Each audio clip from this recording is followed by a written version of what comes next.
Our third lesson and piece for our slope-intercept form equation that we're going to be working with for this part of the school year is going to be a little bit of what's called algebraic manipulation. So we're going to be using our algebra solving, equation solving skills, and only now we're going to be working with the two different variables, the x and the y. There are other forms of our equations that we can actually have. So if you actually have your seventh grade advanced pre-algebra formula sheet, the gold one or the white one, which if you print it out yourself, and you look at the eighth grade side of that, you will notice on the back side that there's a section and there's slope-intercept form, which is what we've been talking about. There's point-slope form, and there's also a thing that's called standard form. So for us, so far, all we've talked about is slope-intercept form, and that allows us to really quickly graph our lines when we take a look at it, because all we need is the slope and y-intercept to do so. But you can have these other forms of the equations as well. So we're going to look at some other equations that are given to us in different formats. Some of them are in what's called standard form. Some of them are just randomly mixed up. And we're going to be doing some work today to get them into y equals mx plus b format. So key thing to notice is that we want to get the y by itself, and then in order we want to have m and then x, and then we want to have our b value off to the side. So we're going to start off with a fairly easy one over here. So I'm going to go ahead and drop a line down so I can kind of keep track of everything. I have a y already by itself, but you'll note that there's a 3 stuck to it with multiplication. To undo that, I'm going to go ahead and divide it by 3. I'm going to do the same thing over here, except for the fact that this is called an expression because there's 2 parts to it. There's a 12x, and then there's also a plus 4. So because there's 2 parts to it, I need to actually go through and divide both of those parts by the 3. So each part separately needs to be divided by 3. 3 divided by 3 gives us 1. 1y is really just y. And over here, we try and reduce if possible. 12 divided by 3 I can do. I get 4, but don't forget about your x, plus, so this will stay a positive because these are both positive numbers, and 4/3 I can't really change, so I'm going to leave it in fraction form here. I do not want to rewrite this as a decimal because it would actually be a continuing decimal, repeated one, so it just looks a lot nicer to leave it in this improper fraction form. For this one, I note my equal sign is here, my x is on the left, my y is on the right. I really want my y to be on the left side. So I'm going to actually take this 18x and I'm going to move it over here. And I'm going to put my equal sign here, and then I'm just going to cancel cross off this side over here. So kind of following the steps that we did to solve equations, remember that don't call me after midnight, we undo addition and subtraction before we undo multiplication and division, if possible. So here, this plus 10 is going to need to move. So I'm going to go ahead and subtract 10. There's no like terms over here for that, so I'm going to put the minus 10 off to the side. The plus 10 and the minus 10 cancel to give me 0, and I'm left with 2y. Equals. When I look at the format of the equation I'm trying to get, the mx, the x part needs to come first. So I'm going to make sure that I write this down with the 18x first and then the minus 10 so that it's in my equation format. Here we have the 2 stuck to the y, so I'm going to divide by 2. Over here there's 2 pieces. That plus and minus sign symbols that we're splitting them up, so we're going to divide by 2 and divide by 2 here. So I get y equals 18 divided by 2 is 9x. A minus, and then 10 divided by 2, negative 10 divided by 2 is a negative 5, which I would read as y equals 9x minus 5. For the ones down at the bottom, we're going to actually convert these from the format that they are in into y equals form. We'll identify our slope, we'll identify our y-intercept, and then we're going to go ahead and graph it. So in this first one, I notice the y is already on the left-hand side, but I do have this minus 15. So I'm going to add 15 to both sides. It is not a like term with the x, so I'm going to put it off to the side a little bit here so I remember they don't belong together. Bring down my 3y. I have negative 6x plus 15 over here. I'm going to go ahead and divide by 3 to every single part, and I'm going to get a negative 2x plus a 5. I'm in slope-intercept form now, so I can easily identify my slope is a negative 2, and my y-intercept is a 5. So I'm going to plot my y-intercept of 5. Slope being negative 2 means I'm going to go down 2 and to the right 1, so down 2 and right 1, which is going to put me right there. connect with a line, extend past my dots, and then go ahead and put arrows on it.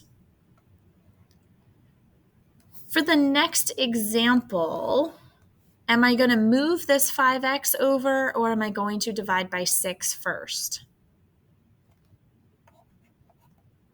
So I want to go ahead and move that 5x over. So it's a minus 5x, so I'm going to add it to both sides. It is not a like term to the 12, so I'm going to put it off to the side here. Bringing down my 6y. 12 and 5x, I want to put the 5x first because that's the format of my equation, and I'm going to have a plus 12 that goes with it. So I can switch the order of those with the commutative property.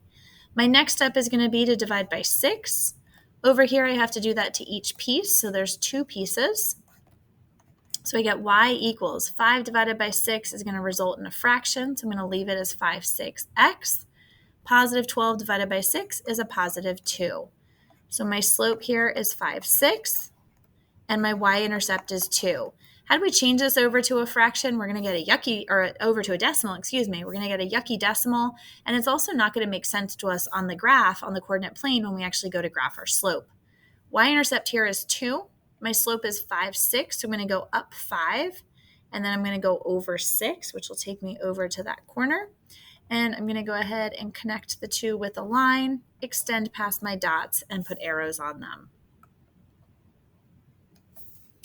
In the last example, I noticed that the 2y is already by itself. It's just on the wrong side. So I'm going to actually just switch it and move it over here so it's a little bit easier to manage. And this one's pretty easy because all I have to do is divide by 2 to all my different pieces. So I'm going to get negative 3 halves x, and a negative 2 divided by 2 is a negative 1. So my slope is negative 3 halves, and my y-intercept is negative 1. So with my y-intercept of negative 1, slope I go down 3 and to the right 2. And then I'm going to go ahead and connect them with a line, extend past, and put arrows on it. So that's how we're working with what's called algebraic manipulation today when we move these different pieces around like this. I'm going to have you give this one a try. I'm going to actually have you go ahead and type in as a constructed response what your y equals format, your slope-intercept form of your equation would be after you've gone ahead and manipulated.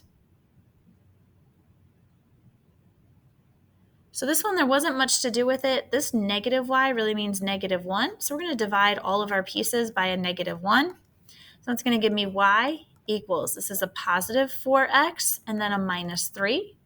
So down here, we're going to go ahead and graph this. My slope is 4 and my y-intercept is a negative 3. So graphing that, I'm down here. I'm going to go up 4 and then to the right 1.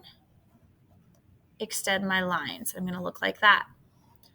In the next example, I notice that this 7x is on the wrong side, so I'm going to go ahead and switch it to over here. And from here, I'm going to subtract that 30. So I have negative 5y equals, the 7x is going to come first, the minus 30 will come after it. They are not like terms. And I need to go through and divide each piece by a negative 5. Y is going to be negative 7/5 x, and negative 30 divided by negative 5 is a positive 6. So my slope is negative 7/5, and my y-intercept is a positive 6. So y-intercept positive 6. I'm going to move the negative up with the 7, so I'm going to go down 7 and then to the right 5. And that was a little bit off, but it'll work. And there we go. For the last one here, the y is on the right side, and it would be pretty easy for me to go ahead and move this 24 over. So I'm going to go ahead and do that first. What is going to be your next step here? So if you decided to move that 8x, that would be a good choice there. So we're going to have 4y equals, I want to put the 8x first because remember the slope comes first, plus the 24. And now I'm going to go ahead and divide through by 4. And what is your final y equals equation? So 8 divided by 4 is 2x, and 24 divided by 4 is a positive 6. So my slope is 2, and my y-intercept is going to be 6. So 6, and then slope is 2, rise 1. So we would have a line that's going to look like this. And that is it for the final lesson here with the algebraic manipulation.